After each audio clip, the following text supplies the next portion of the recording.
Praise the lord. యేసయ్య అతి పరిశుద్ధమైన నామములో మీ అందరికీ వందనాలు. ఈ దిన లేఖన భాగము 2వ రాజుల గ్రంథం 5వ అధ్యాయము 3వ వచనం చదువుతున్నాను. అది షోమ్రోనులోనున్న ప్రవక్త దగ్గర నా ఏలినవాడు ఉండిన ఎడల నేనెంతో కోరుచున్నాను. అతడు నా ఏలిన వానికి కలిగిన కుష్ఠరోగమును బాగు చేయనని తన యజమానురాలుతో అనెను. ఈ చదివిన భాగంలో మనము మాట్లాడుతున్న ఈ మాట ఎవరో అనుభవం కలిగి ఏండ్ల తరబడి విశ్వాసంలో నిలబడిన ఎవరో వ్యక్తి కాదు. చిన్నది సిరియా వారు యెరూషలేము పైన దండెత్తి వచ్చినప్పుడు ఆ యొక్క రాజ్యాన్ని నుండి కొంతమందిని దాసులుగా చెరపట్టిపోయిన వారిలో ఈ చిన్నది ఉన్నది. ఒక సైన్యాధిపతి దగ్గర పని చేయటానికి ఆ యొక్క గృహంలో ఉన్నది. అయితే దాసురాలుగా వెళ్ళిన అమ్మాయి, ఒక కేవలం పని చేయటానికి కుదర్చబడిన ఆ అమ్మాయి, బానిసగా ఉన్న అమ్మాయి, తన యజమానుని గూర్చిన చక్కని ఆలోచన కలిగి ఉన్నది. నయమానుకున్న ఈ కుష్ఠరోగాన్ని పోగొట్టడానికి తను షోమ్రోనుకు వెళ్తే బాగుండు, అక్కడ ప్రవక్త ఉన్నాడు, ఆయన దగ్గరికి వెళ్తే బాగైపోతాడు అన్న మాట తన యజమానురాలతో చెబుతున్న మాట మనం చదివిన మాట. అయితే దేవునిలోని శక్తిని, బలాన్ని మనము అనుభవిస్తే తప్ప, ప్రత్యక్షంగా చూసి ఆ శక్తి ఏంటో గ్రహిస్తే తప్ప ఇతరులకు చెప్పలేం. చెప్పాలంటే అనుభవం అక్కర్లేదు, చెప్పాలంటే ధైర్యం అక్కర్లేదు, చెప్పాలంటే బలమైన విశ్వాసం కలిగిన జీవితంగా ఉన్నప్పుడు నా దేవుడు నా కార్యం జరిగిస్తాడు, నా దేవుడు నాకు తోడుగా ఉన్నాడు అనే మాట చెప్పినప్పుడు, విశ్వాసంతో బ్రతికినప్పుడు, అట్టి విశ్వాసపు బలములో ఉన్నప్పుడు నువ్వు ఎంత బలహీనుడమైనా, ఇతరుల ముందు నువ్వెంత చిన్నగా ఉన్నా, తక్కువగా ఉన్నా, నీ మాటల ప్రభావము చాలా గొప్పగా ఉంటుంది. దేవుని సన్నిధానంలో బ్రతుకుతున్న మన జీవితాల్లో నువ్వు ఏ పరిస్థితుల్లో సాక్షిగా నిలబడుతున్నావు? అన్ని అనుకూలంగా ఉన్నప్పుడు దేవునికి సాక్షిగా ఉన్నావా? సిరియన్లు పట్టుకొని పోయినప్పుడు కూడా ఆ చిన్నది దేవుని మాటలను అందించకుండా వెనుదీయలేదు. ఎక్కడైతే ఏ స్వస్థత దొరుకుతుందో, ఎక్కడైతే తన యజమాని బాగుపరచబడతాడో ఆ చిన్నది చెప్పడానికి వెనుకంజ వేయలేదు. ఈ నయమాను కథను ఎక్కువ సార్లు మనం ఎక్కడ విన్నామంటే సండే స్కూల్లో విన్నాం, చిన్నపిల్లల మధ్యలో చెబుతుంటే విన్నాం. ఆ చిన్నది చేసిన కార్యాన్ని బట్టి చిన్న బిడ్డలకు ఒక చక్కని పాఠాన్ని నేర్పిస్తుంటాం.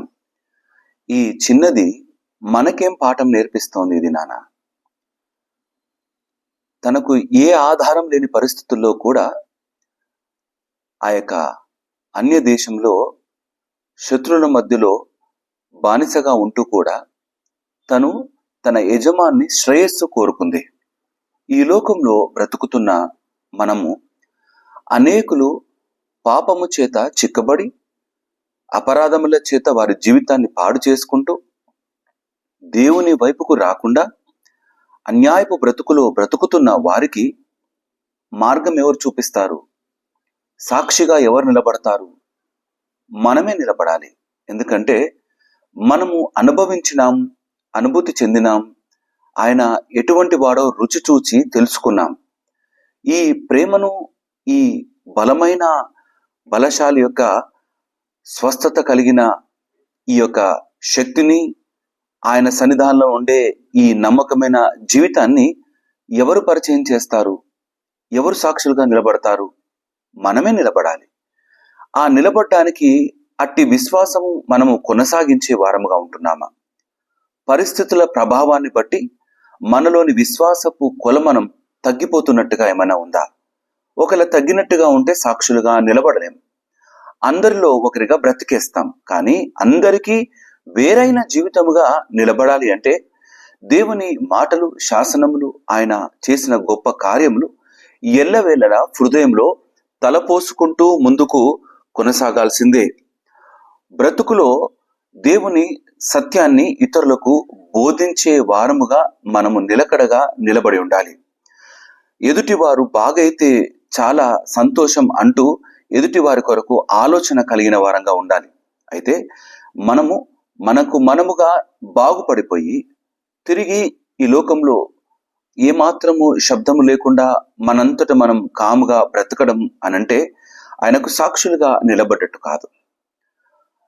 దాసురాలుగా కొనిపోబట్ట ఈ చిన్నది ఈ మాట చెప్పడానికి వెనుదీయలేదు. మరి ఇంత పెద్దవారం అయిపోతున్నాం, వయసు పైబడిపోతుంది. అనేకుల మధ్యలో మనకు చక్కని ఉద్యోగం ఉండవచ్చు, వ్యాపారం ఉండవచ్చు, అనేకమైన గొప్ప ఈవులు కలిగిన వారంగా మనము ఈ లోకంలో అనేకుల ముందు కనిపించవచ్చు. ఆయనకు సాక్షిగా నీవేం మాట్లాడుతున్నావు? ఏ మాట కలిగి ఉన్నావు? దేవుని కొరకు ఏ విధంగా నిలబడి ఆయన్ను ఇతరులకు ఏ విధంగా పరిచయం చేస్తూ ఉన్నావు? నాకు పరిచయమైన ఈ యేసయ్య నిజరక్షకుడని నేను అంగీకరించి కొనసాగుతున్నాను అనే మాట చెప్పగలుగుతున్నామా?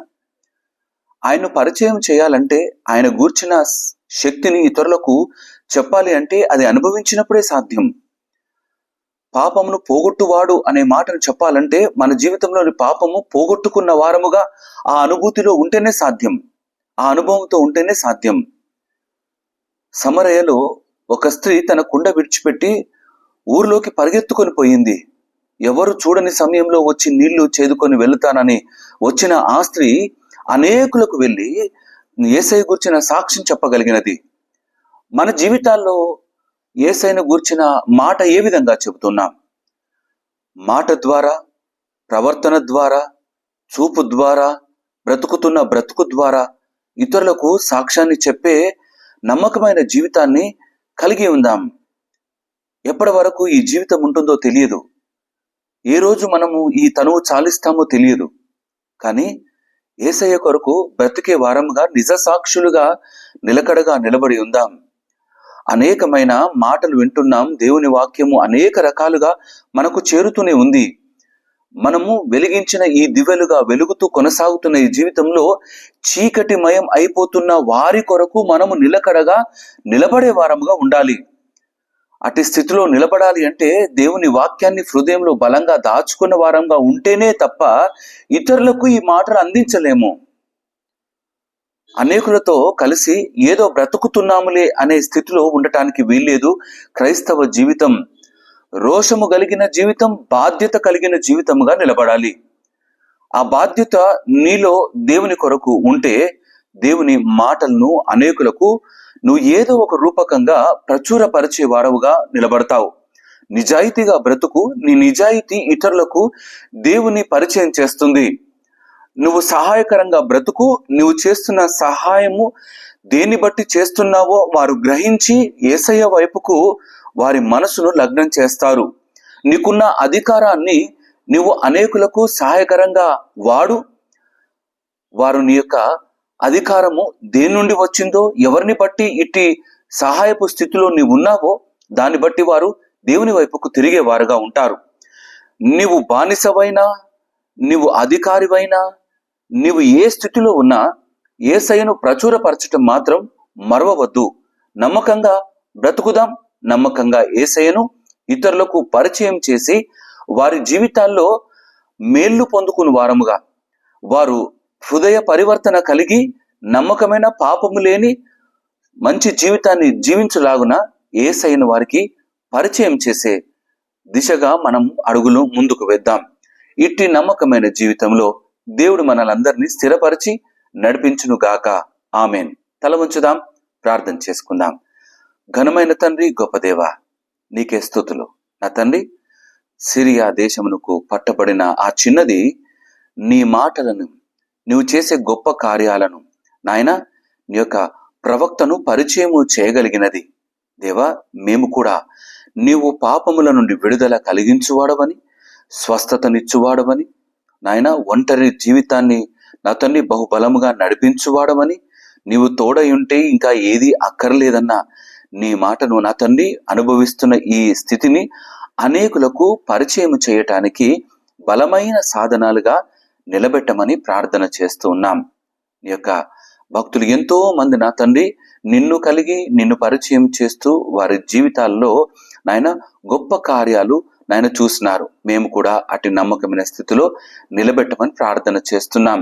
నిన్ను ధరించిన ఈ జీవితం అవమానకరమైనది కాదంటూ, నిన్ను ధరించిన ఈ బ్రతుకు చాలా ఘనమైనదంటూ, నీవు తోడై ఉన్న ఈ జీవితంలో ఇక ఏదైనాను సాధించగలమన్న నమ్మకమైన స్థితి కలిగిన వారమంటూ ఇతరులకు నా తండ్రి మా బ్రతుకును పరిచయం చేయలాగున, ఇతరులకు మా బ్రతుకు మార్చిన ఆ యేసయ్యను పరిచయం చేయలాగున మమ్మల్ని నిలబెట్టమని ప్రార్థన చేస్తున్నాను. వందనాలు నా తండ్రి.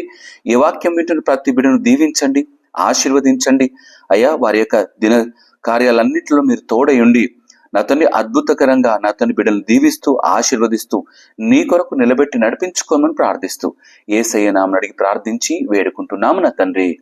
ఆమెన్. దేవుడు మిమ్మల్ని అందరినీ దీవించి ఆశీర్వదించును గాక. ఆమెన్. అందరికీ ప్రైజ్ ది లార్డ్.